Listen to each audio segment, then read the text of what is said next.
Are you craving a trip on Space Mountain? Well, we've got the next best thing. Welcome to Disney Coast to Coast.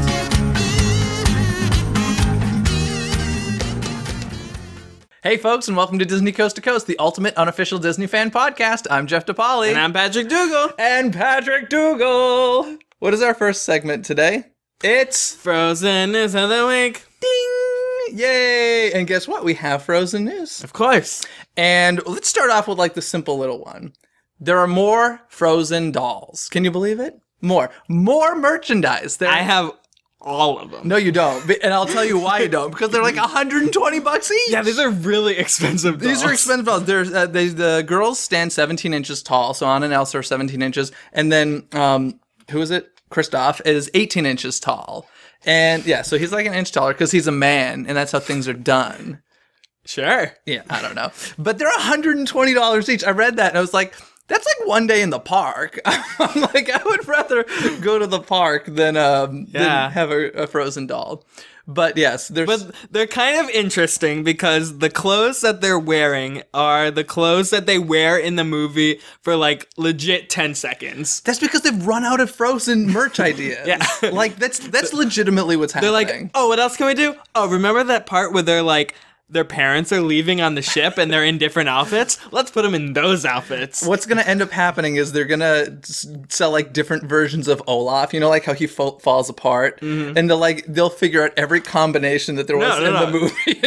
Just wait till Frozen Fever comes out. And then all those wardrobes will just be on the same dolls. It's going to be... I feel like it's the clothes more than the actual like doll. Yeah, there's going to be like a Build-A-Bear but only Frozen stuff eventually.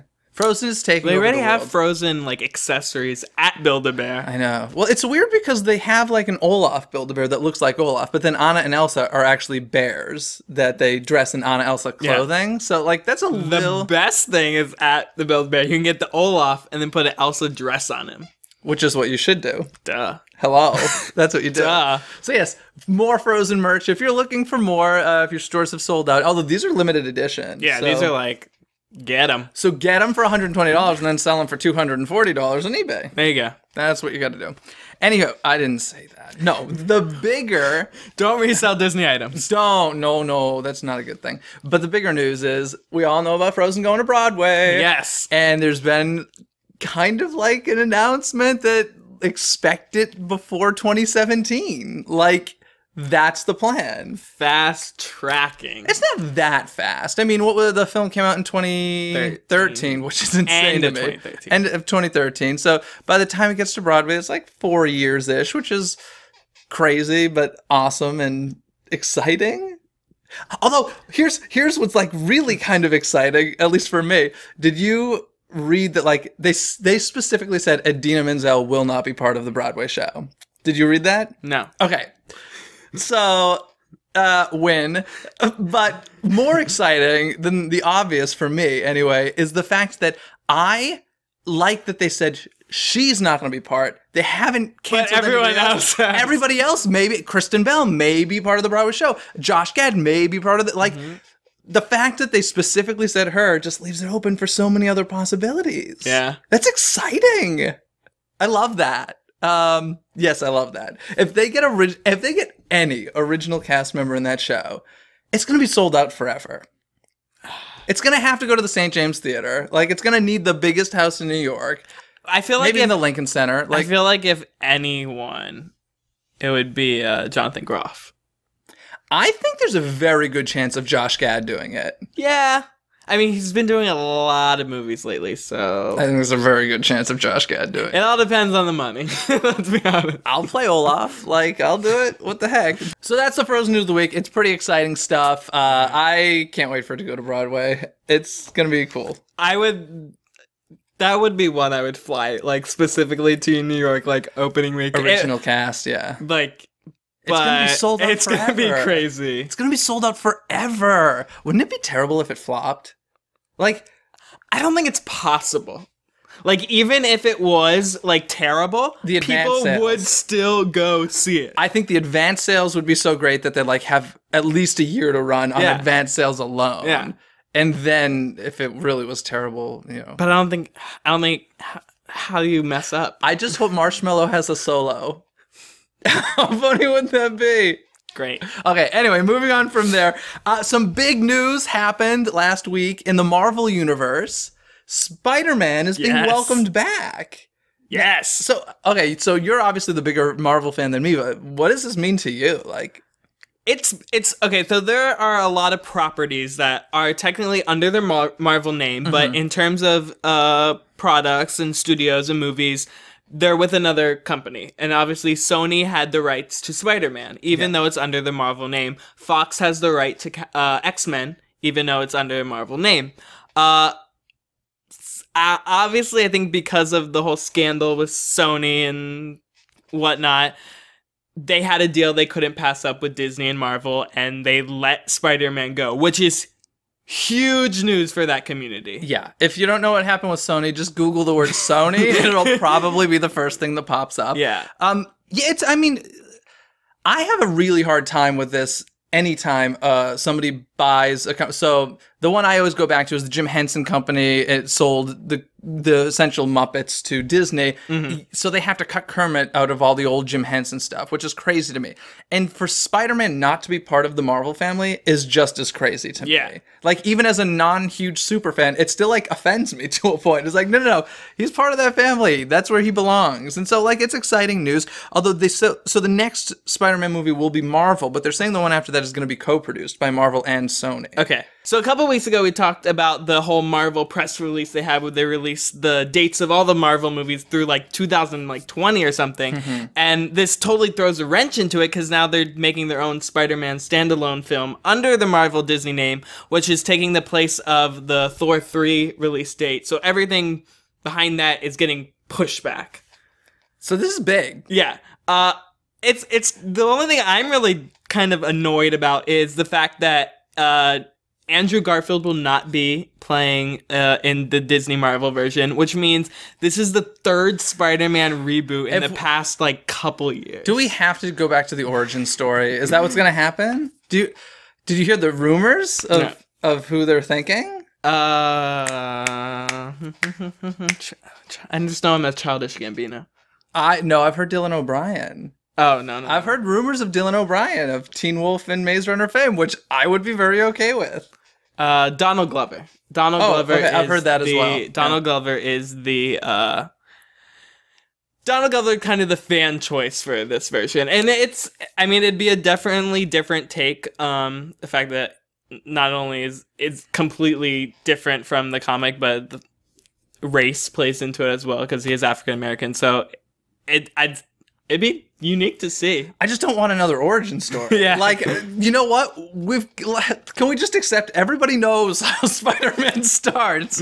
Can we just accept that and move on from there? Like, I'm okay with that. And you're talking to a man who loves continuity. So please, we get it. But I think it's exciting news nonetheless. And I'm pretty stoked about it. Yeah, Spider-Man's coming to Interventions. Yeah. Oh, nice. But only in Disneyland. Yeah. You still have to meet him at Universal's Islands of Adventure in Florida. Which is... Sorry. It's even funnier now over there because not only when it was over at Islands of Adventure, yes, they have a Captain America meet and greet and there's some theming. The fact that Islands of Adventure has a full Spider-Man ride... And it's an awesome ride. Yeah. Though I still always pan back to, like, Universal's Islands of Adventure Spider-Man, Amazing Adventure Spider-Man is based off the Spider-Man comics. So, I mean, there's nothing like they didn't have Tobey Maguire or Andrew Garfield in there. It still drives me crazy. It's just, like, the comic book version. So... Sure, if that makes you sleep better at night. Yeah. I still have problems with it. But in any case, so that's huge. But another huge franchise that we've been talking a lot about lately is Star Wars. Whoop, whoop. And Star Wars is heading to the Disney Cruise Line. Perfect timing, too. Do you see what the release date of this? It's next year, right? It's January to April 2016. Right after right after the film comes out. Yeah, so it's pretty huge. I mean, this is the first time anything like this has really happened for there's so many possibilities with Star Wars. Yeah. Well, once again, I feel like they're like, we paid $4 billion. We need to make it back. We're gonna use it. So they're saying, as you said, early 2016. It's going to be on, what was it? The Fantasy, I believe? Yes. It's going to be on the Fantasy. And there's like one day of an 8 or a 7-day cruise. Yeah. And it's going to be 8 separate sailings. So, so it's Star Wars on the ship? Yeah, they've announced like fireworks. You can watch all 6 films, and I'm including the 7th one as well, because you probably have to pay for the 7th one because it'll be a brand new movie. Probably. No, we're talking about Disney, of course. No, not on a Disney cruise. Okay. On a Disney cruise, they true. like the day Maleficent come out, they'll show Maleficent in their theater. Okay. They'll have showings. So a 7. How many hours would that be? They're well over 2 hours each. It's gonna be like so you can. I don't know why you would spend your entire cruise watching the Star Wars marathon, but if you really wanted to, you could. It's like you can go to the Star Wars parties on the ship, or sit in the theater and watch the movies. One of the really things I was kind of like, how are they gonna pull this off? But on every sailing from January to April, they're gonna have a Star Wars guest or celebrity, whether it be from like Star Wars Rebels or the actual movies or something. So they need to fill every week from January to April with a Star Wars like guest celebrity. I predict James Arnold Taylor will be one of those guests. Yeah, for probably a couple of weeks. Yeah, that would be my guess. But it's kind of exciting. It's kind of cool. I think the photos alone of like seeing Darth Vader on the fantasy. The best one I thought they have a Chewie playing shuffleboard on the side. Of course. So that's fun, exciting stuff. Heading to the Disney Cruise Line, and let's see. Speaking of Disney characters, we're just talking about Star Wars. Oswald is getting a bit of, I don't know if premature is the right word, but he's getting booted out of Tokyo DisneySea. Yeah. Which is, it's very surprising because when he was announced and he like appeared, I knew the lines were crazy to meet him, like 3 or so hours. Oh, well, we never got that crazy here, but I was going to say, even in California Adventure, like, we had some pretty long lines initially, and now it's died down quite a bit. And him leaving Tokyo DisneySea, I immediately thought, I'm like, I wonder how much longer he has. Yeah, I know. They moved him from his original position from right when you walk into DCA, used to be on the right or the left by the gas station. Now he's kind of by like the right by the bathrooms and by the exit. Yeah, like, so it's last like photo op opportunity. I know. I never see more than like maybe 5 people in line at a time now. Yeah. So, you know, to be honest, I mean, I do hear a lot of people. In fact, I yell out the answer to a lot of people because people will be like, who's that? And I'm like, it's Oswald. They're like, who's Oswald? I'm like, he's before Mickey. And they're like, oh, all right. So okay. It's kind of like, I'll just accept that. Oswald has like a cult following. Yeah. But, you know, he lasted about a year at Tokyo DisneySea. He's leaving, at least he's leaving his location. Maybe he'll be popping around. Who knows? But we'll see what happens with him beyond that. And if it affects California Adventure, who knows? So speaking of characters, I wanted to throw out a little tip there because I think if you follow like character kind of things on Instagram, you may have noticed that there's been a lot of rare characters popping up at Epcot recently. I have seen this. Yeah, and the reason this is, it's a kind of a little tip. It's always for marathons. Now, Run Disney events, a lot of the draw to them is the run, but also the fact that they kind of throw rare characters out there on the runs. And before they throw these rare characters out there, they need to just play in the parks a little to get their character meetingness level up. They need if that makes sense. They need a little practice. Yeah. So we don't see them very often. A tip there is if you're ever at the Walt Disney World Resort a couple days before a marathon, check Epcot. Go to Epcot. That seems to be the place. It seems to always be Epcot.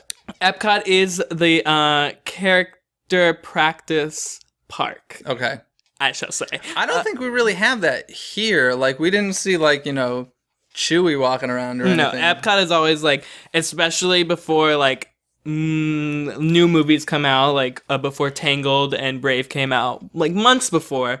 They would kind of just show up there over at Epcot. Kind of the best place to find them is the back entrance to Epcot for where it enters from Boardwalk to France and the UK. That bridge is the best location. But if you're ever at the Walt Disney World Resort before a marathon, couple days before, definitely just hop over to Epcot if you're looking for some rare characters. Because this past week, Phoebus from Hunchback of Notre Dame was out. And that's a really rare character. It sounds like you've had practice stalking characters. Oh, I have. And a reason why it was out is because of the Princess Half Marathon happening this weekend. There we go. Good tip. Nice tip, Patrick. Yeah. Cool. Moving on from there, since we're talking Walt Disney World anyway, let's talk about the fact that they've kind of made history with their ticket prices. Yeah. The Magic Kingdom is now officially the first Disney park to cost you over $100 for a one-day, one-park ticket. Mm-hmm. It is now or soon will be. Is it now? Soon will be. Mm-hmm. $105 to get into Magic Kingdom. It's such a weird... Look, I don't enjoy paying $105 to visit a park. I don't think anybody does. But here's the argument I always have. People pay a lot more than that to go to a sporting event. They pay a lot more than that to see a Broadway show if you have an orchestra seat. Yeah. There are so many things that we pay much more than $105 for that's like 3 hours long or whatever versus a 14-plus hour day if you want it to be that long. So I'm almost like, they can do what they want. People are going to pay it. It's just unpleasant. Yeah, and you don't always have to do a one-day, one-park ticket. There's packages you can buy to make it seem like a better discount over time. And of course, Epcot, Animal Kingdom, and Hollywood Studios are still under $100, just Magic Kingdom. I think it's between $94 and $99 for the others. So $105, I mean, it's a big deal. We all knew it was coming. It's that time of year where the prices rise. So. Every year it happens, but... Every year, people still seem surprised by it. I know, and still get angry, and then park attendance isn't affected whatsoever. Nope. That's why nothing will change. Exactly. That's what I always tell people when they complain. I'm like, then you need to stop going. Like, if it's really... But I can't. Exactly. Well, then... Exactly. So... That's why I never complain. I was like, yep, it's going to happen. Yeah, and also over at Walt Disney World, we're losing an experience there. Now, I never personally experienced it. I'm not sure if you have, the Richard Petty driving experience. I have not. Okay, so if you're a NASCAR fan, you might know about this. Actually, I think it's like in the Magic Kingdom parking lot, essentially, right? It's right on the back side of it. Yeah, they had a NASCAR track, and you could go and ride along or even, I think, drive in some cases. Yeah, there's a bunch of different things. You could go in a NASCAR, you can do exotic cars, like they had Ferraris and stuff you could drive. And even for kids, they had, this debuted just like 2 years ago, they had like a piston track where they have car mobiles from Cars, the movie, that the kids could actually drive. But... It's going away. As of, let's see, July 1st will be the last day, or it'll close on July 1st, actually. And it sounds like they're actually just going to make it an extension to the parking lot. They said it was for transportation purposes. So, yeah. I'm indifferent. Yeah. If you have tickets to it for some reason beyond July 1st, they're actually saying apparently these Richard Petty experiences, they have several all over the country. You can reschedule at a different location or I think cancel. So sorry if you're a NASCAR fan, but I mean, to be honest, it never felt like it fit there anyway. And I do feel like, especially during those, if they're making, I don't know if they're making more parking, but in those like high capacity days like Christmas or something, that lot gets full. And I mean, it's not even like Magic Kingdom is at capacity, but they just tell people you have to park at Epcot and take the monorail over, that's terrible. It's a hassle. I always find it that Epcot is like one of the third largest parking lot in the U.S. Yeah. Yet. I feel like Magic Kingdom should have been that. Well, I think it's funny because I've been reading tweets recently. So Disney Springs has just finished a parking garage, I believe. And it's actually like a stacked parking garage, which is really abnormal for Florida. Totally normal in California here, but in Florida, it's weird. So somebody was tweeting like, what is this? This is insane. And I had forgotten because I'm so used to Disneyland. It was pretty much exactly a year ago when I went to visit you in Florida. And it's just wide open land of parking lot, which is so weird because I'm like, what a waste of space. This could be a theme park here. Yeah. And it's just like cars getting hot in the sun all day. So...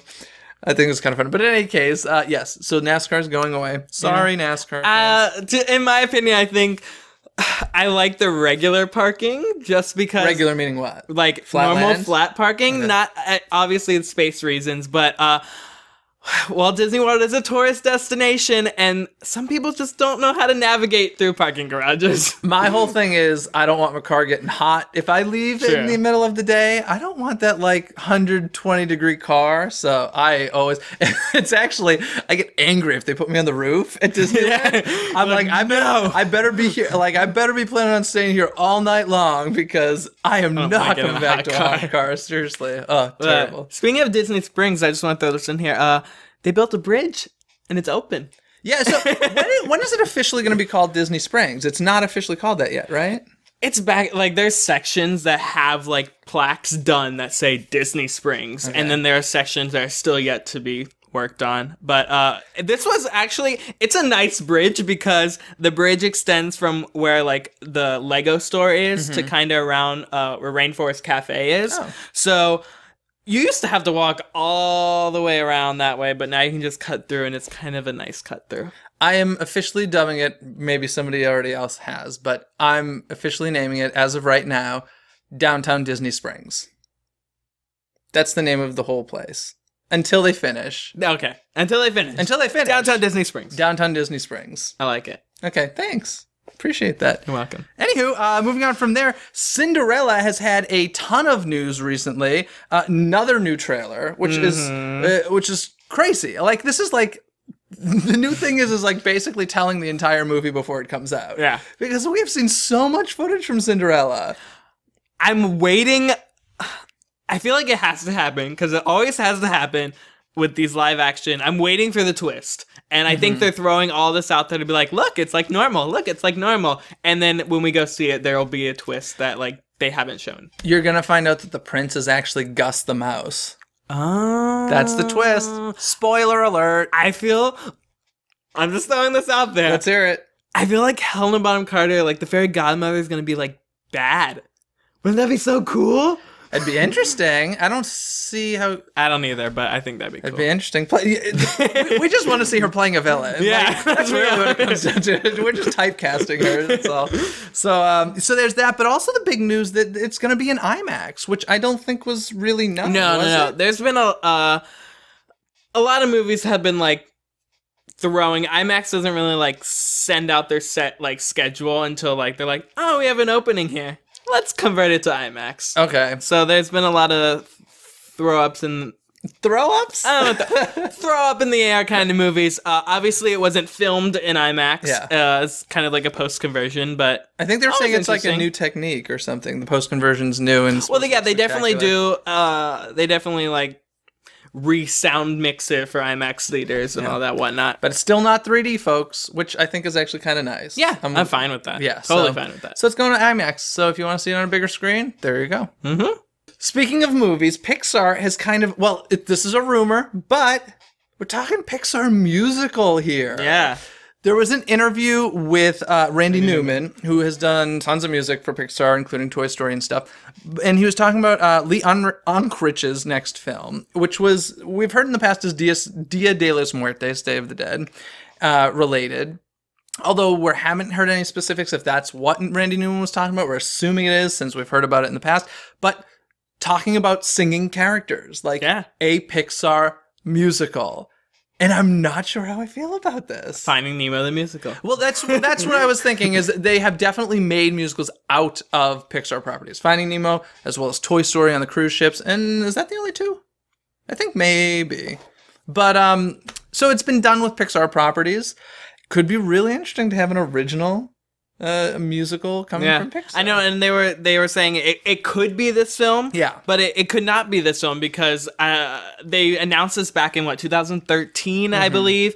And there's been no news on it, especially since they put it kind of on hold since Book of Life came out, which is very similar, they said, to the concept they were kind of go with in terms of the style.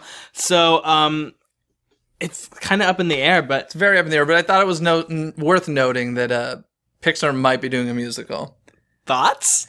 Yeah, seriously. and I mean, the article I was reading was saying, like, you know, there's probably a lot of pressure from every film coming out of Disney since the insane success of Frozen. Oh, yeah. To, like, make everything a musical, which...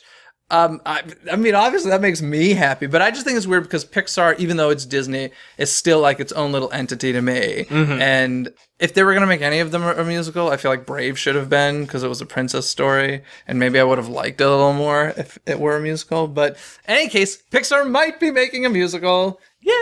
Yeah. Wouldn't be for a while now. Because we got a lot more in the list. Yeah. And once again, speaking of movies, Big Hero 6 hit a pretty huge milestone. They have surpassed the $500 million mark.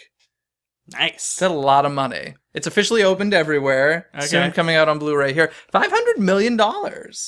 Almost to Frozen. That's pretty huge. And It's not even close to Frozen. Frozen like $1 billion, isn't it? It's like $2 billion. It's insane. But still, 500 million is huge. Yeah. And it's interesting because I feel like, Big Hero 6 was huge when it came out. It hasn't, I shouldn't say it hasn't been doing great. It hasn't been winning like the big awards. It didn't win the Golden Globe. We'll see on Sunday how it does at the Oscars. But it's won a lot of animation awards. But it's kind of like came out, was big, and then haven't heard a ton about it. And so it's kind of nice to see this like still doing well at the box office. And I really liked Big Hero 6. You love Big Hero 6, yeah. I'm waiting for the DVD and Blu-ray to come out next Tuesday, February 24th. Woohoo! Because I refuse to buy it on iTunes because I want the Blu-ray. Okay, special feature night? Yes. Yes, totally. Cool, so that's awesome. And finally, one little thing. We said, well, a while ago, we reported that Mad Tea Party was closing for Freeze the Night, but we said, don't worry, it may be coming back. And it is! Officially, May 22nd. It will be back. The day everything is happening. The day the Disneyland Resort completely changes. Yeah, I feel like they're like, is anyone going to be there? Like, it's going to be maybe nice. like the hardcore Mad Tea Party fans, but unless they change around the times, I feel like everyone is either going to go see World of Color or Paint the Night. Hello. At Disneyland Forever. Like, yeah. They're kind of We're going to be at Disneyland. They're kind of just like, oh, all these things are happening, and we're going to give you a Mad Tea Party back, so yeah. But they said they're changing up the show like specific for the 60th anniversary. So it's going to be a new Mad Tea Party. That's going to be awesome. I personally prefer it over Freeze the Night. Freeze the Night is to me. I like it. I like the Frozen. I like Frozen Summer Fun. Frozen. Wait, no, not Frozen Summer Fun. Frozen Fun. Frozen Fun. Frozen Fun. Frozen Fun. But yeah, Freeze the Night's probably like my least favorite. I mean, I like the performances that they do. There's just too few. But yeah, it's not enough. The ice sculpting is cool, like my first time seeing it, but I don't need to see it again. Yeah. And with the fact that Mad Tea Party had a full 30-minute live band set was kind of better than a 5-minute Let It Go number. Yeah, and I feel like they played better music at Mad Tea Party as well. If I had my choice, I'd say bring back electronica. Yes, please. I loved electronica. Laser Man. Yeah, seriously. Oh, God, electronica was so cool. But I'm happy to hear Mad Tea Party's coming back, and I think that's going to make a lot of people happy. I feel like it had a nice little cult following there. So, anywho, I think it's trivia time. You want to go first? Sure, what the heck? I'll ask you. We were just talking about Big Hero 6 and how it surpassed $500 million. There are 4 other Disney animated films that have done that. Can you name them? Lion King. Lion King, yes. Frozen. Yes. I want to say Tangled, but I feel like I only got the 400. Do you want to say Tangled? Yeah. Yeah, Tangled. Okay. I know Wreck-It Ralph didn't. Nope. Beauty and the Beast? No, but it's around there. Little Mermaid. Nope. Aladdin. Yep. So it was Frozen, Tangled, Aladdin, Lion King, and Big Hero 6 that have surpassed $500 million at the box office. That's very interesting because it's kind of the first non-musical to pass as well. That's true. Yeah. Yeah. I actually am more impressed by the films like Aladdin and Lion King, considering like the cost of movies back then, the no IMAX up ticket price, the no 3D up ticket price, the no sing-along re-release up ticket. Well, it's kind of crazy because Tangled was actually obviously the first 3D princess move kind of new Renaissance film that they did. And if you actually look at the like production budget costs of that movie, it's in like the top 10 of one of the most like costly movies, like really? Up there with like Live Pirates. I think the production budget on it was like $300 million. So they didn't make much back from, I mean, obviously they made back from it, but like it's like one of the top 10 most expensive movies to make just because they had to create all that technology for that. Obviously it's worth it because frankly there wouldn't have been a Frozen without a Tangled. So it's pretty cool. But like seriously though, if you really think Lion King, Aladdin, and the ticket prices, like that's mind blowing to me. Yeah. That those hit over 500 million. That's awesome. I appreciate that. Pretty cool. Yeah. You got a question for I me? do. Let's hear it. We were talking about Pixar. Never heard of them. Okay. Well, that's it for our show. We were talking about Pixar, and besides movies that have been announced, like Inside Out, that's coming out. Okay. There have been 4 sequels that have been announced for Pixar. Okay. We've got Finding Dory. We've got Toy Story 4. I believe there's gonna be. Is there gonna be another Cars? I think so. Cars 3. Cars 3. Oh God. And this one I'm excited for the most. I'm excited. Let me take it back. I'm really excited for Finding Dory, but this is probably my second favorite Pixar movie. I'm going back and forth now. That was awesome. Oh, The Incredibles. Incredibles 2. Yeah. So Incredibles 2, Cars 3, Finding Dory, and what else did we say? Toy Story. Toy Story 4. Toy Story 4. So that's pretty exciting stuff. Yeah. We both had list questions this week. Yeah. We're on the same wavelength. Riding the wave. Anywho, folks, that's going to do it for us this week. Thanks for tuning in. We'll see you next time. See ya. Thanks for listening to Disney Coast to Coast. Have a magical day. So, it's a lot of Star Wars. I'm ready for it. You ready? Okay. Yeah, and what we mean by standalone is that I know they're going to focus on the origins, or who knows, maybe prequel or sequel, whatever, of a specific character.